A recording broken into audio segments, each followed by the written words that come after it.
오늘 아침 우리에게 주시는 하나님 말씀은 구약 성경 첫 번째 책입니다. 창세기 49장 22절에서 26절까지 말씀드리겠습니다. 구약 성경 79쪽 창세기 49장 22절 말씀부터 받들어 봉독해 올리겠습니다. 요셉은 무성한 가지고 샘 곁에 무성한 가지라 그 가지가 담을 넘었도다. 활 쏘는 자가 그를 학대하며 적개심을 가지고 그를 쏘았으나 요셉의 활은 도리어 굳세며 그의 팔은 힘이 있으니 이는 야곱의 전능자 이스라엘의 반석인 목자의 손을 힘입음이라. 네 아버지의 하나님께로 말미암았나니 그가 너를 도울 것이요 전능자로 말미암았나니 그가 내게 복을 주실 것이라. 위로 하늘의 복과 아래로 깊은 샘의 복과 젖 먹이는 복과 태의 복이로다. 네 아버지의 축복이 내 선조의 축복보다 나아서 영원한 산이 한없음 같이 이 축복이 요셉의 머리로 돌아오며 그 형제 중 뛰어난 자의 정수리로 돌아오리로다. 아멘.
아멘, 할렐루야. 우리 신앙생활은 한마디로 주님만 바라보는 거예요. 해바라기가 아니고 주바라기. 그래서 믿음의 주 온전케 하신 이인 예수를 바라보라. 우리의 믿음의 주인이 되십니다. 우리의 삶 온전케 하신 분이 바로 예수님입니다. 주님 바라보면 실족하지 않아요. 넘어지지 않아요. 사람 보고 환경 바라보고 세상 바라보니까 힘든 거예요. 할렐루야. 주님만 바라보는 성도 되시기를 주의 이름으로 축복합니다. 오늘 이 본문의 말씀은 야곱이 인생 말년에 자기 아들을 다 세워놓고 아이들의 그 특성이나 그 신앙의 정도에 따라서 어떤 아들에게는 크게 축복하고 어떤 아들에게는 책망과 저주를 들어서 복을 비는 그런 예언성 기도를 드린 것을 봅니다. 그 중에 11번째 되는 이 요셉에게 축복한 내용이 본문의 말씀인데 특별히 큰 축복을 하시는 거예요. 오늘 22절을 보세요. 요셉은 무성한 가지고 샘 곁에 무성한 가지라. 그 가지가 담을 넘었도다. 여러분, 담을 넘었다고 하는 이 말이 중요한 거예요. 진정한 축복은 담을 넘는 거예요. 장애물을 넘는 것이 진정한 축복인 줄 믿습니다. 가령 시골에서 도시로 나오는 것이 쉽지가 않아요. 오늘처럼 교통이 발달돼서 차만 타고 가면 들어가는 것이 아니고 도시로 왔다 할지라도 도시의 환경에 적응한다든지 직장을 갖는다든지 사업을 한다는 것이 쉽지 않는 거예요. 왜 그렇습니까? 시골과 도시 사이에는 눈에는 보이지 않지만은 담이 있어요. 이 담을 넘어야 돼요. 담을 넘어야 도시 생활을 할 수 있고 도시 생활에 성공할 수 있는 거예요. 오랫동안 직장 생활하는 사람이 여러 가지 담을 넘어야 또 새로운 사업을 시작할 수 있는 거예요. 우리 신앙생활도 마찬가지인 줄 믿습니다. 죄악이라고 하는 담을 넘어야 우리가 영생을 얻고 천국 백성이 되는 거예요. 한 폭의 담장이가 한 해 한 해 이제 벽을 향해서 타고 올라가다가 어느덧 그 담을 넘게 되잖아요. 하나님께서도 우리 한 사람 한 사람에게 복을 주어서 마침내 담을 넘도록 우리 삶을 채워주시는 거예요.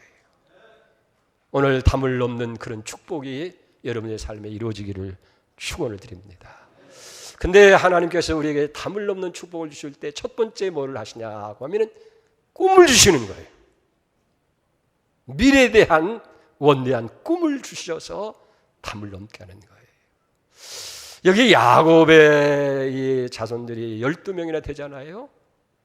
그런데 할아버지, 증조 할아버지 때부터 조상 대대로 내려왔던 그 직업, 양을 치는 목축업을 계속하는 거예요. 어찌 보면 야곱은 그런 생각을 가졌을지도 몰라요.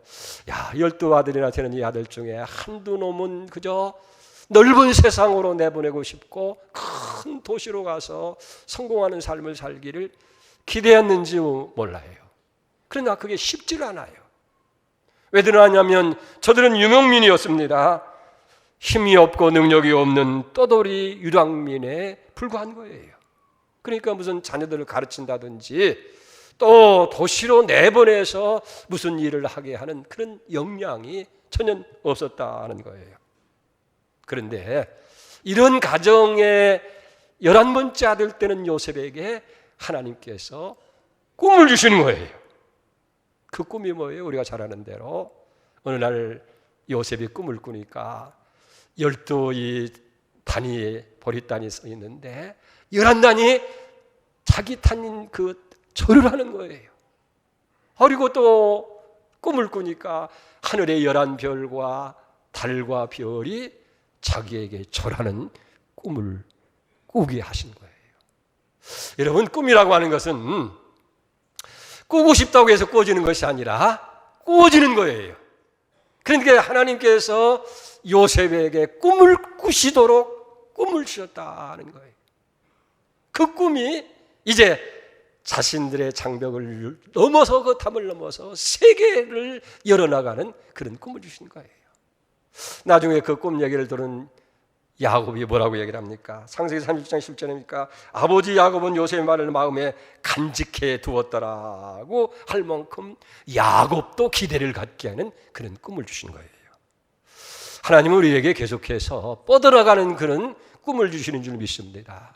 갈 때 우리가 살던 아브라함에게 내가 지시한 땅으로 가라 하는 뻗어나가는 꿈을 주었고, 애굽에서 종살이하던 이스라엘 백성들에게는 너희가 이 종살이를 벗어나서 젖과 꿀이는 가나안 땅으로 나가도록 그런 뻗어나가는 꿈을 주었고, 여호수아에게는 이스라엘 백성을 인도해서 가나안을 정복할 그런 꿈을 주시면서 여호수아 1장 6절에 보니까 강하고 담대하라, 내가 그들의 조상에게 맹세하여 그들에게 주리라 한 땅을 이 백성이 차지하게 하리라. 할렐루야. 오늘날 우리에게도 하나님께서 요셉처럼 그런 꿈은 아니더라 할지라도 하나님의 이 말씀을 통해서 우리에게 꿈을 주시고 그 꿈을 향해서 나가도록 역사하시는 줄로 믿습니다. 그래서 잠언 29장 18절에 보면 묵시가 없으면 백성이 방자에 향하리와 율법을 지키는 자는 복이 있느니라. 영어 성경에 보면 꿈이 없는 백성은 망하리라고 그렇게 표현하고 있는 것을 보게 됩니다. 시편 80편 10절에도 보면 내 입을 넓게 열라 내가 채우리라 그랬어요. 아무런 꿈도 없이 입을 열지 않는다. 입을 연다는 것은 기도하라는 얘기죠. 그런 사람에게 하나님께서는 역사하실 수가 없다는 거예요. 그렇기 때문에 여러분, 우리는 인간의 힘으로 생각할 때는 너무나 모자라고 아무 일도 할 수 없는 것 같아도 하나님께서 우리에게 주신 꿈을 붙들고 우리가 하나님께 부지런히 기도하고 나갈 때 하나님은 도와주시는 거예요. 그래서 뭐라고 말합니까? 할 수 있거든요. 무슨 말이냐? 믿는 자에게는 능치 못할 것이 없다고 말씀하는 거예요. 여러분이 환경이 나쁘다 하더라도 절망하지 마시고, 좀 여건이 부족하다고 하더라도 포기하지 마세요. 우리가 요셉과 같은 꿈을 꾸지는 않았다 할지라도 우리는 이미 하나님께서 이 성경 말씀을 통해서 우리에게 이미 미래에 대한 꿈을 주신 거예요. 그걸 우리가 붙들고 믿음으로 전진하여야 해요. 그럴 때 하나님께서 도와주시고 그 꿈을 이루도록 담을 넘는 기적을 우리에게 베풀어 주실 줄 믿습니다. 그래서 담을 넘게 하는 복을 줄 때는 먼저 꿈을 주시는 거예요. 이 꿈 여러분들이 다 갖기를 바랍니다. 이왕이면 큰 꿈 가졌어요. 두 번째, 담을 넘는 축복을 줄 때는 여러분 뭡니까? 장애물이라, 담이라고 하는 장애물을 넘도록 하나님께서 도와주시는 거예요.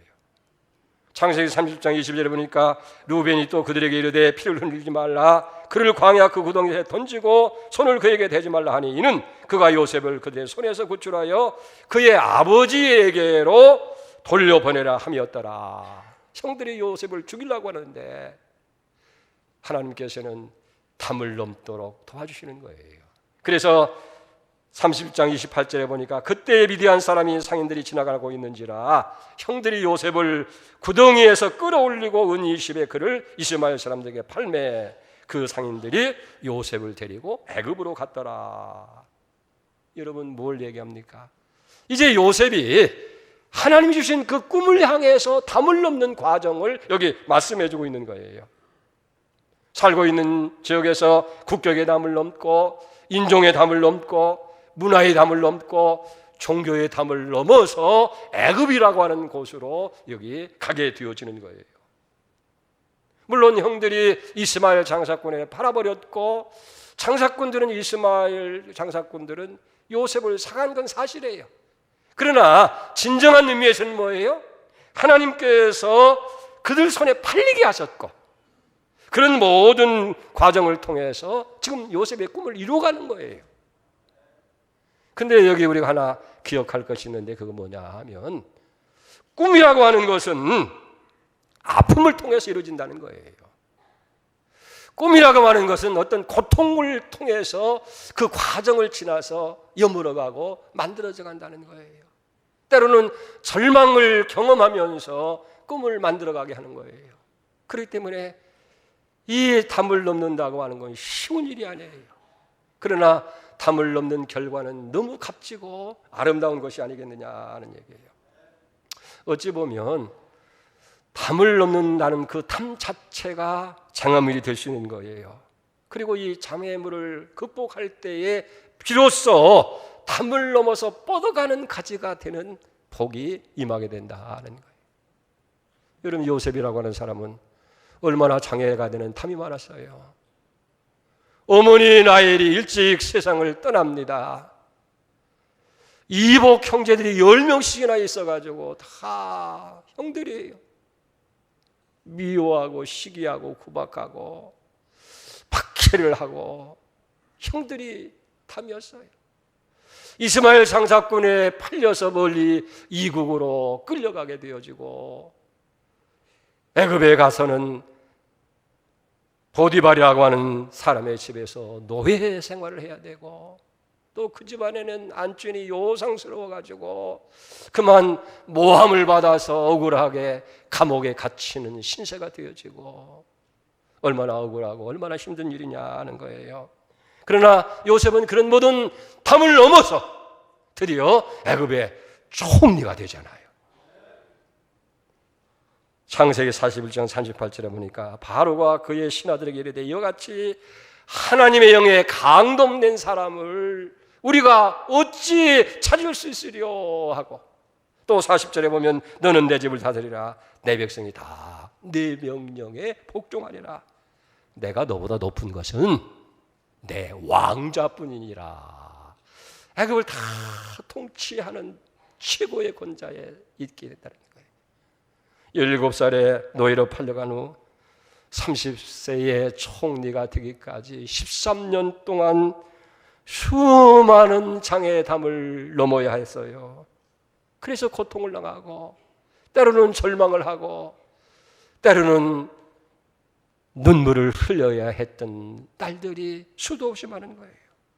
그런데 그런 모든 담을 다 넘어서 드디어 이제는 담을 넘은 가지가 된 거예요. 세계를 통치하는 애굽의 총리 대신이 되어졌다 하는 거예요. 그리고 7년의 풍년과 흉년을 슬기롭게 잘 해서 기근으로 인해서 위기에 당한 부모, 형제, 가족들을 전부 다 살리게 되어지고 애굽 백성을 다 살리는 그런 역사를 이루어서 하나님께서 그 조상들에게 약속한 모든 것을 이루게 하는 가교 역할을 이 요셉이 감당하게 됐다 하는 사실이에요. 나중에 창세기 50장 19절 20절에서 그 형제들이 두려워할 때 그게 한 말이 있잖아요. 우리가 잘 아는 말씀인데 요셉이 그들에게 두려워하지 마소서. 내가 하나님을 대신하리까. 당신들은 나를 헤아렸으나 하나님은 그것을 선으로 바꾸소서. 오늘같이 많은 백성의 생명을 구원하려 하셨나이다. 아멘. 담을 넘게 하는 것. 하나님은 우리에게 꿈을 줄 뿐만 아니라 담을 넘을 수 있도록 우리를 축복하시고 도와주는 줄 믿습니다. 그렇기 때문에 우리도 꿈을 이루기 위해서 담을 넘어야 되는데 우리가 담을 넘는 가지가 되기 위해서는 먼저 나라고 하는 담을 넘어야 돼요. 이기적인 나, 욕심꾸러기 나, 탐욕적인 나라고 하는 걸 넘어야 돼요. 이건 못 넘으면 담을 넘는 가지가 될 수가 없어요. 인습이라고 하는 담, 그리고 환경이라고 하는 담, 이념의 담을 넘어야 되고 종교의 담을 넘어야 되고 사상의 담을 넘어야 되고 글로벌 시대를 살아가는 오늘날에서는 언어의 장벽을 넘어야 되고 우리 젊은이들에게도 많은 장벽이 있어요. 입시라고 하는 장벽이 있죠. 취직이라고 하는 장벽이 있죠. 결혼이라고 하는 장벽이 있죠. 그게 너무 높아서 참으로 안타까워하잖아요. 그러나 내 힘으로 할 수 없지만은 꿈을 안고 나가는 사람들에게는 하나님께서 그 담을 넘는 능력을 분명히 주실 줄로 믿습니다. 그렇기 때문에 여러분이 꿈을 갖고 나갈 때 아무리 장애가 높고 힘들고 어렵다고 할지라도 포기하지 마세요. 낙심하지 마세요. 하나님이 반드시 도와줄 걸 믿으시 바랍니다. 말씀을 통해 약속했잖아요. 이사야 41장 10절에 보니까 두려워하지 말라 내가 너와 함께함이라. 놀라지 말라 내가 네 하나님이 됨이라. 참으로 내가 너를 굳세게 하리라. 도와주리라. 나의 의로운 오른손으로 너를 붙들리라. 요셉을 모든 장벽을 넘어서 애굽의 총리 되게 하신 하나님께서 오늘 꿈을 가지고 나가는 여러분들이 그 담을 넘어서 요셉처럼 담을 넘는 무성한 가지가 되는 축복을 줄 줄 믿습니다. 특별히 요셉은 샘 곁에 심은 나무라고 해야 돼요. 22절 다시 보세요. 요셉은 무성한 가지고 샘 곁에 무성한 가지라 그 가지가 담을 넘었도다. 여기 샘 곁에 심은 가지라고 그랬잖아요. 이 샘 곁에는 말은 히브리 말로 알레아인이라고 하는데 무슨 얘기냐면 가뭄과 재난 속에도 변함없이 풍족한 상태를 이 알레아인이라고 하는 거예요. 그게 샘 곁이라는 얘기입니다. 그래서 우리가 시편 1편 3절에 보면 그는 시냇가에 심은 나무가 철을 쪄다 열매를 맺으며 그 잎사리가 마르지 않은 같으니 그가 하는 모든 일이 다 형통하리라. 시냇가에 심은 나무. 여러분, 나무가 자라기 위해서 가장 필수적인 요소가 뭐예요? 물이지요. 물이 있어야 메말라지 아니하고 물이 있어야 무성한 가지로 성장하고 자랄 수 있는 거예요. 만약에 그것이 돌짝밭이나 야산이나 벼락 절벽에서 손나무들을 보세요. 뒤틀리고 꼬이고 제대로 자라지 못해서 삭정이가 생기게 되어지고 결국은 가뭄이 계속되다 보면 오래 살지 말고 말라서 비틀어지게 되고 결국은 죽고 마는 거예요. 그러나 샘 곁에 심은 나무는 무성하게 자라는 거예요. 가뭄이 와도 기근이 와도 문제될 것 없어요. 왜?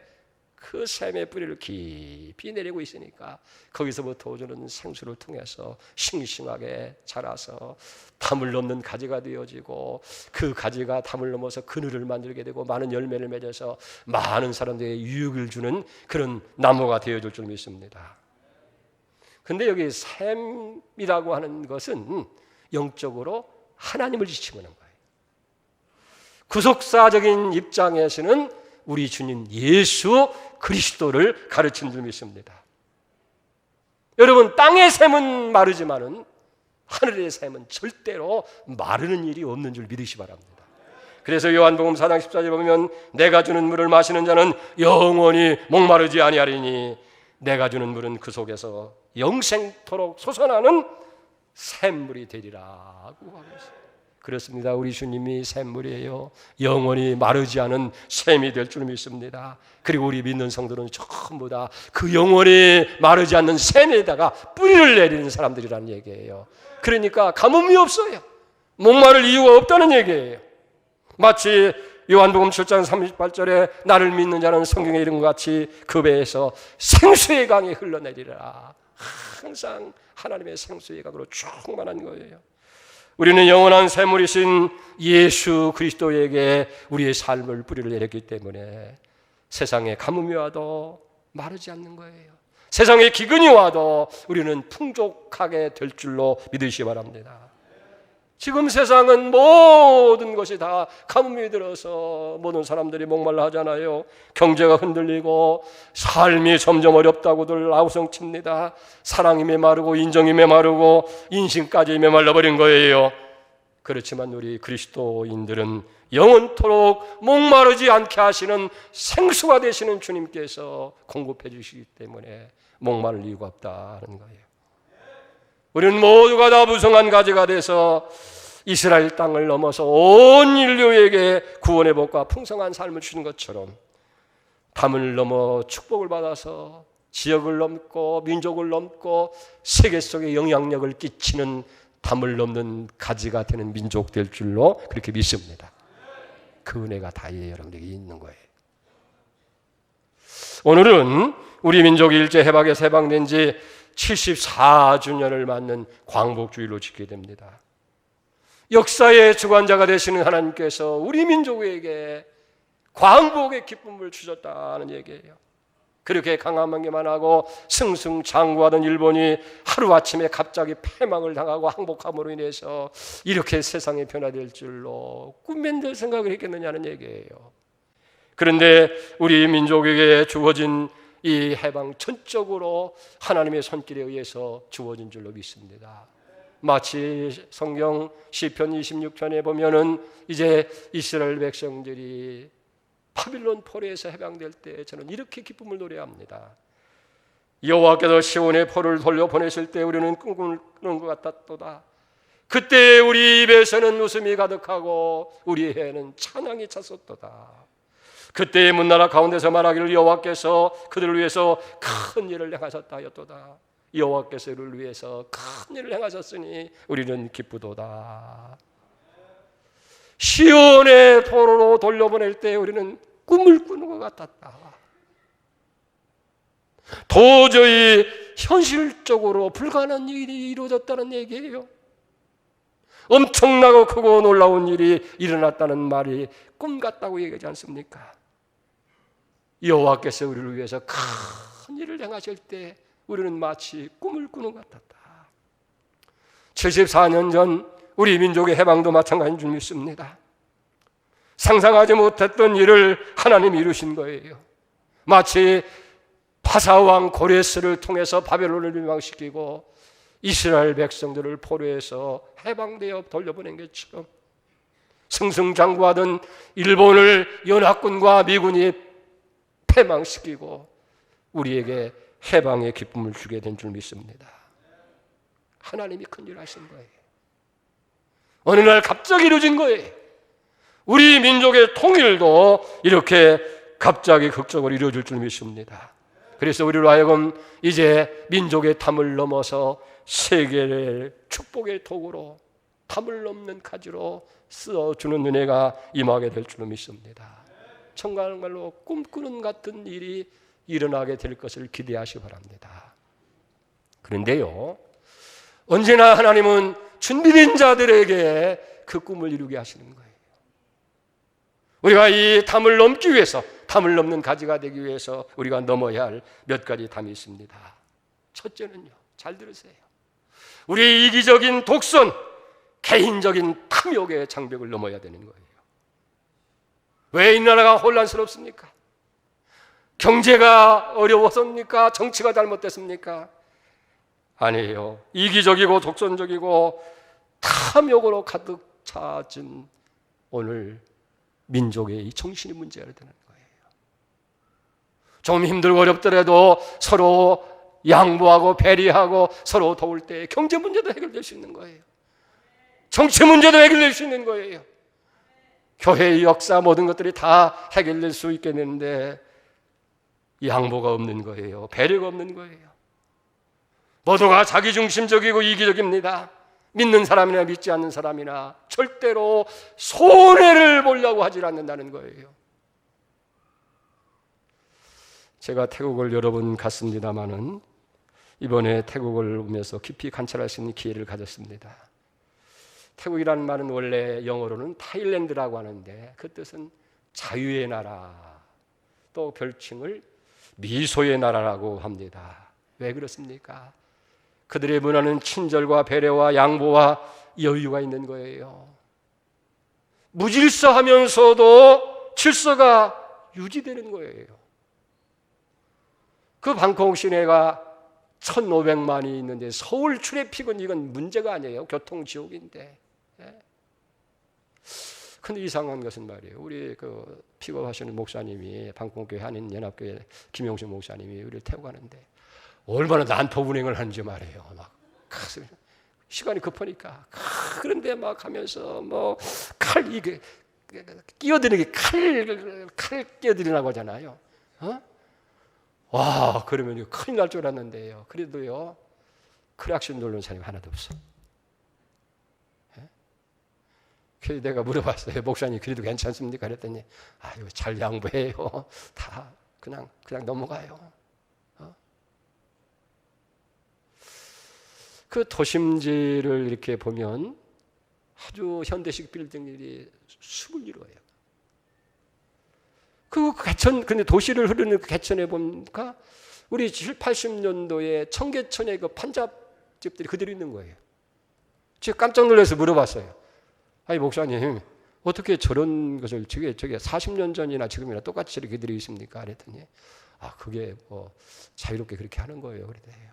그러니까, 가난하다고 해서 있는 자들이 무시하지 않고, 가난한 사람이라고 해서 있는 사람을 질시하지 아니하고, 서로 배려하면서 공존해 가는 거예요.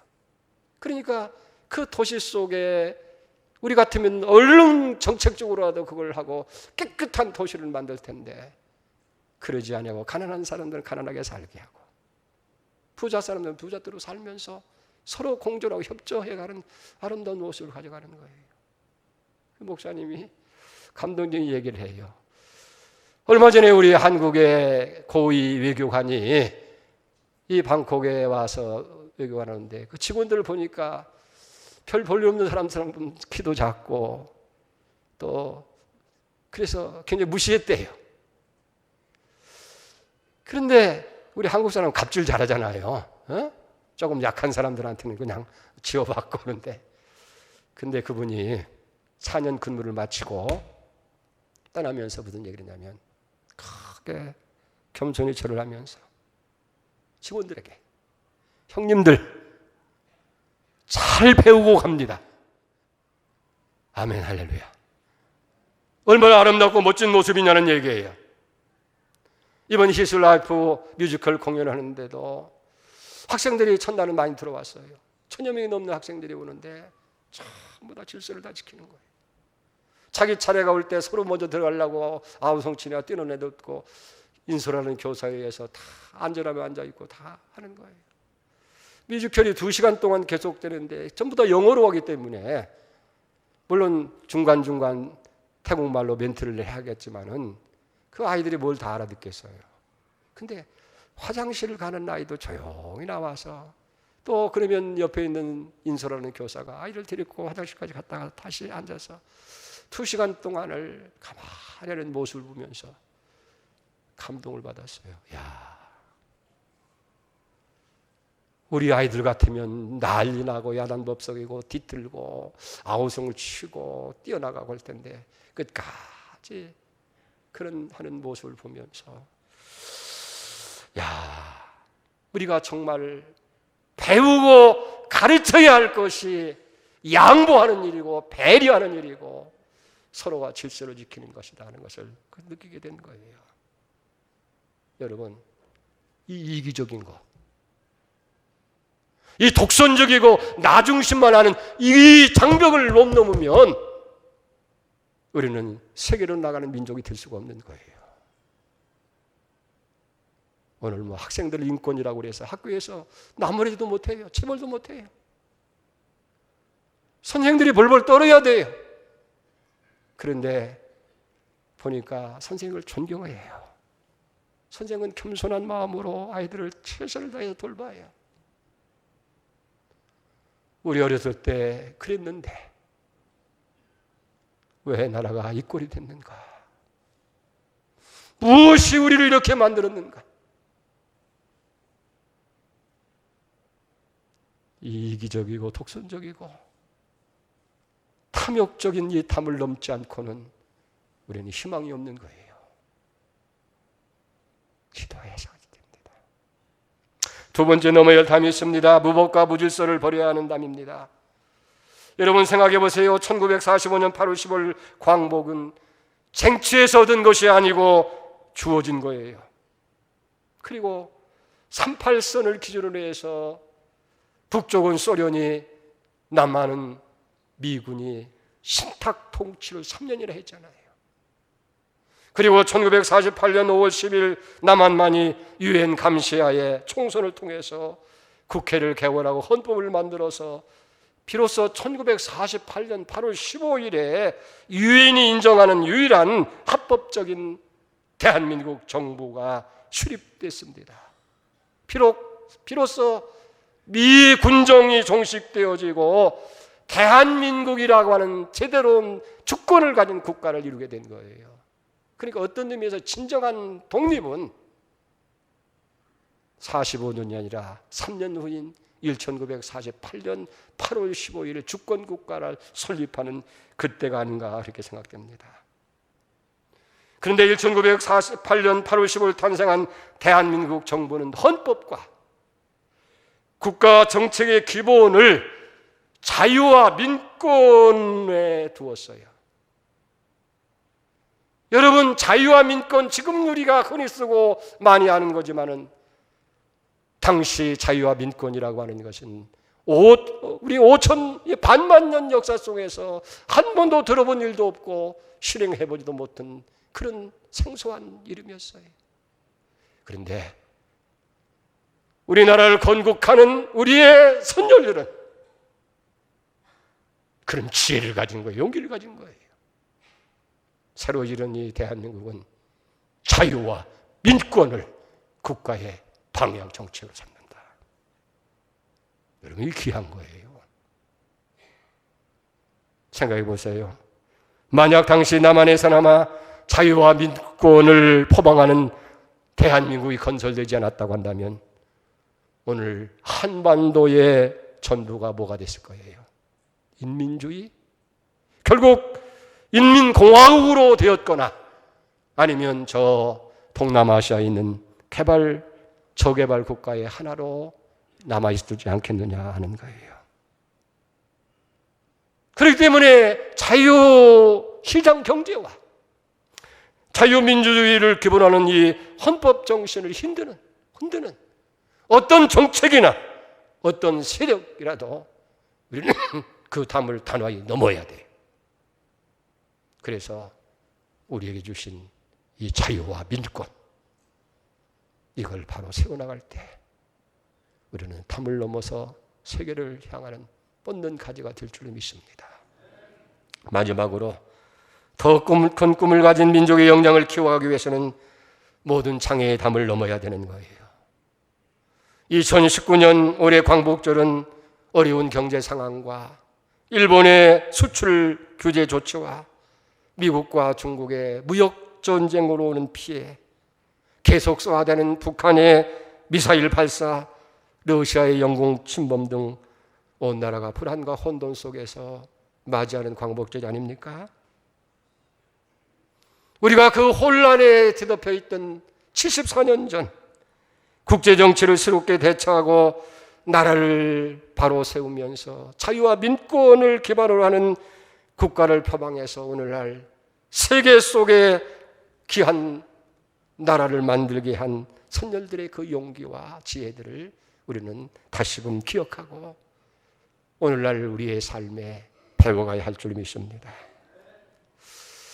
태국의 얘기가 계속됩니다마는 제가 태국에 가면서 느끼는 것이 뭐냐면 그 아시아의 모든 국가들이 전부 다 서방 열방의 식민지화가 됐는데 인도도 그렇고 중국도 그렇고 필리핀도 그렇고 뭐 인도네시아, 말레이시아 뭐 다 할 것 없이 전부 다 서양 열방의 식민지가 되지 아니하면 또 승승장구하던 일본에 의해서 전부 다 지배를 받고 침략을 받는데 이 태국이라는 나라만은 서양 열방의 식민화된 일도 없고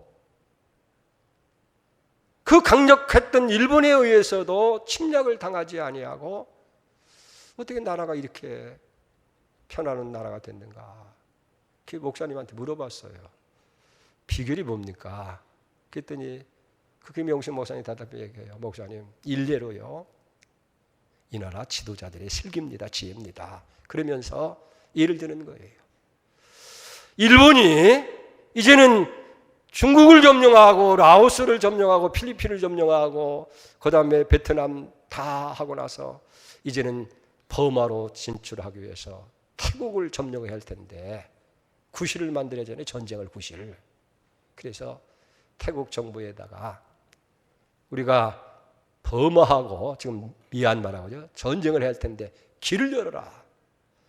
세상에 어떤 독립국가가 전쟁하겠다는 그런 민족에게 길을 열어줄 나라가 어디 있겠어요? 자존심 상하는 거 아니에요?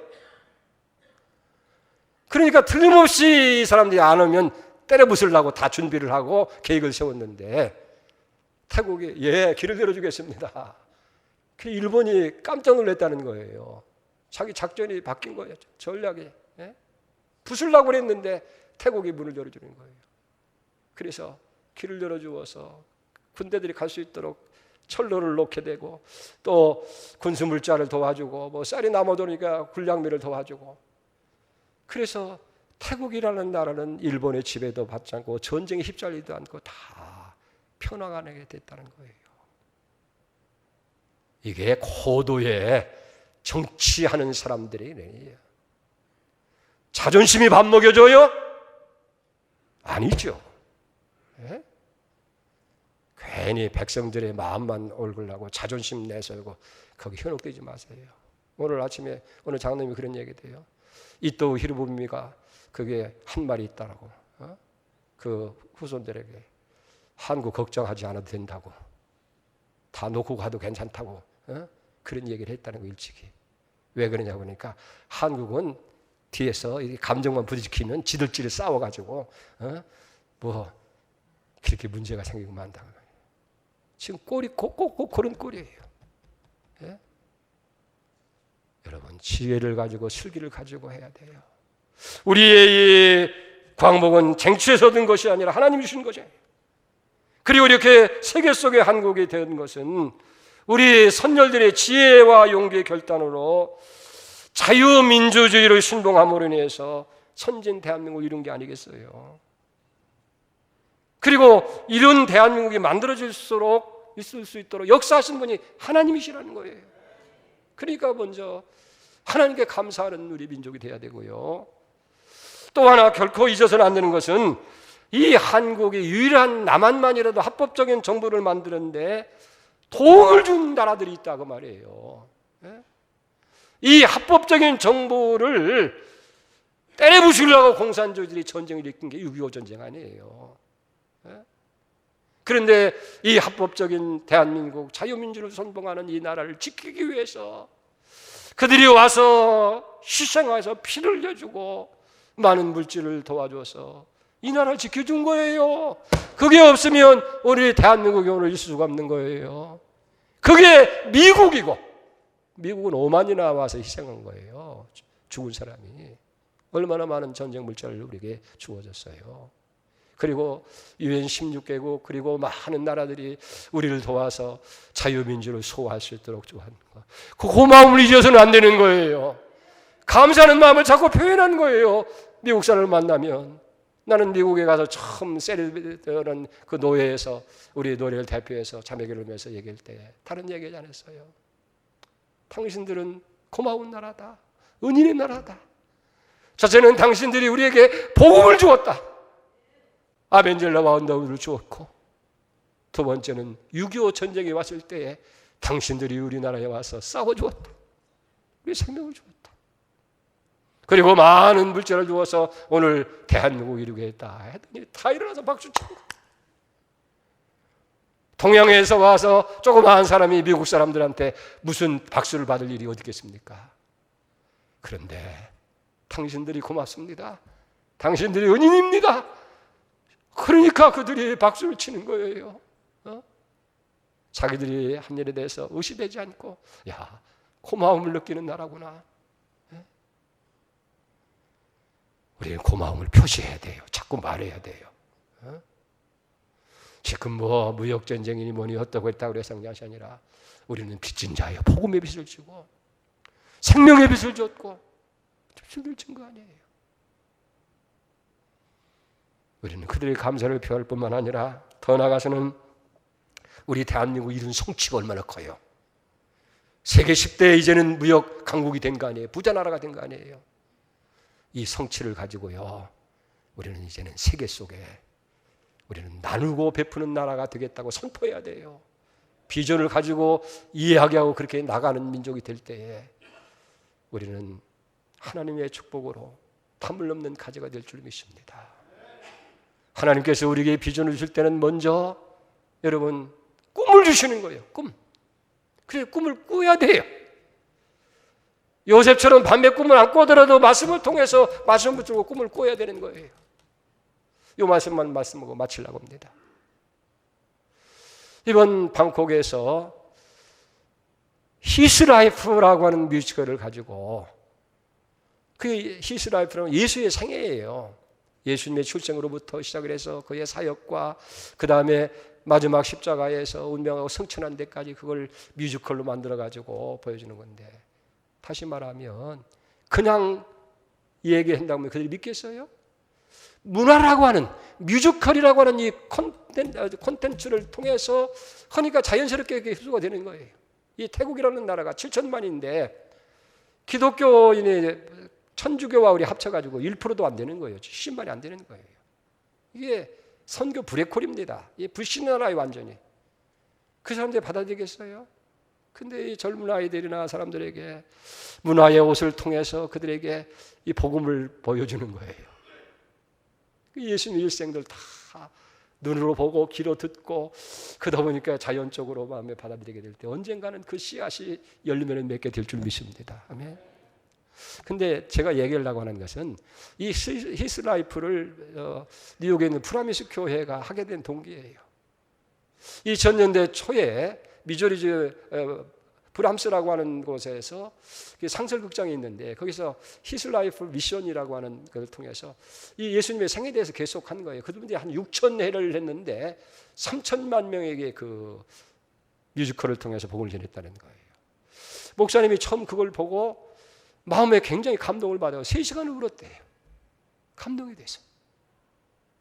그 생생한 예수님의 생애를 통해서 하나하나 볼 때 주님께서 나를 위해서 이렇게 하셨구나 감동을 하고 그러면서 마음에 무슨 생각을 했냐면 저 뮤지컬을 뉴욕으로 가져왔으면 참 좋겠는데 그래서 계속해서 관계자들에게 접촉을 하고 그래도 답변이 없었다는 거예요.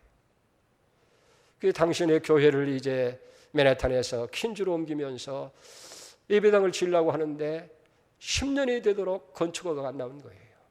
큰 이 맘모스 뭐라고 할까요? 빌딩을 산 거예요. 그게 이제 그 영업을 숙박하는 그런 빌딩을 샀는데 그게 허가가 안 나는 거예요. 개조를 할 수가 없는 거예요. 그래서 하나님께 기도한 거예요. 하나님, 허가를 나면 여기에 히스라이프의 뮤지컬을 공연할 수 있는 그런 예배당을 만들겠습니다. 근데 10년 동안 안 되던 그게 허가가 난 거예요. 할렐루야. 그래서 예배당을 가보니까 예배당이 완전히 극장이에요. 예? 공연할 수 있는 뮤지컬 이런 공연할 수 있는 그런 걸 만든 거예요. 강단이 전부 다 그렇게 만들고 그 객석의 의자가 2,000석이 된다고 그러는데 2,000석이 전부 다 편하게 앉아서 관람할 수 있는 그러니까 이렇게 들어갈 수 있는 그런 거예요. 왜 예배당을 저렇게 만드는가 그랬는데 그게 공연을 할 수 있도록.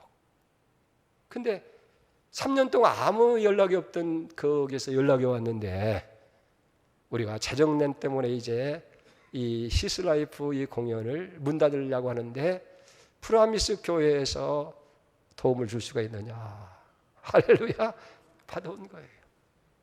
그래서 2008년부터 11년째 미국, 멕시코, 콜롬비아, 스페인, 에티오피아, 탄자니아, 케냐, 중국, 말레이시아, 한국에도 2번 왔었대요. 태국 모든 사람들이 이제 다니면서 이 복음을 전하는 거예요. 한 교회가 목사님의 비전을 가지고 그게 현실화될 때에 세계를 변화시키는 이 놀라운 일들을 이루고 있다는 거예요. 아멘. 이번에도 하나님이 하시는 일이 분명한 것은 프라미스 교회에서 전부 다 돈을 대야 되는 게 아니고 현지에서 태국 사람들이 공연장을 빌리고 거기에 필요한 것들을 전부 다 준비하고 친구들을 불러가지고 해가지고 그렇게 하는 거 보니까 그래도 이 태국이 영적 불모지라고 하는데 저런 씨앗이 있구나. 그래서 시간마다 차고 넘치는 여러분 뭘 해가지고 3일 동안에 2만 명을 동원해서 예수님의 생애를 보여주고 복음을 전할 수 있겠어요. 할렐루야. 꿈을 가지니까 그 꿈을 통해서 하나님께서 담을 넘게 하시고 담을 넘는 가지가 돼서 영향력을 행하는 놀라운 일을 하게 하셨다는 거예요. 설교가 길어져서 죄송합니다. 오늘만 그렇게 할게 용서하세요. 어쨌든 우리도 담을 넘는 민족이 돼야 돼요. 그러기 위해서 우리는 어떻게 해야 돼요? 나는 이번에 뼈저리게 느낀 것이 뭐냐면 이기적이고 자기중심이고 탐욕이라는 이 담을 넘어야 되겠구나. 여러분 우리만이라도 실천해야 돼요. 그리고 무질서와 무법한 이런 모든 것들을 다 하고 정말 자유와 민권, 이건 어떤 장벽이라도 넘어서야 돼요. 그래야 민족이 생겨. 그리고 꿈을 위해서 우리는 더 슬기로운 지혜를 가지고 나가야 될 줄 믿습니다. 기도합니다. 하나님 아버지, 요셉에게 하나님이 담을 넘는 가지가 되게 하시기 위해서 먼저 꿈을 주시고 그 꿈을 실현할 수 있도록 담을 넘게 하시고 마침내는 하나님의 위대한 역사를 이루게 한 건 믿습니다.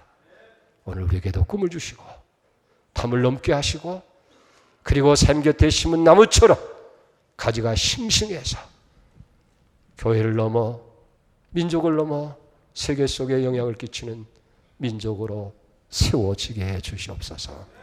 예수님의 이름으로 기도 올려옵나이다. 아멘.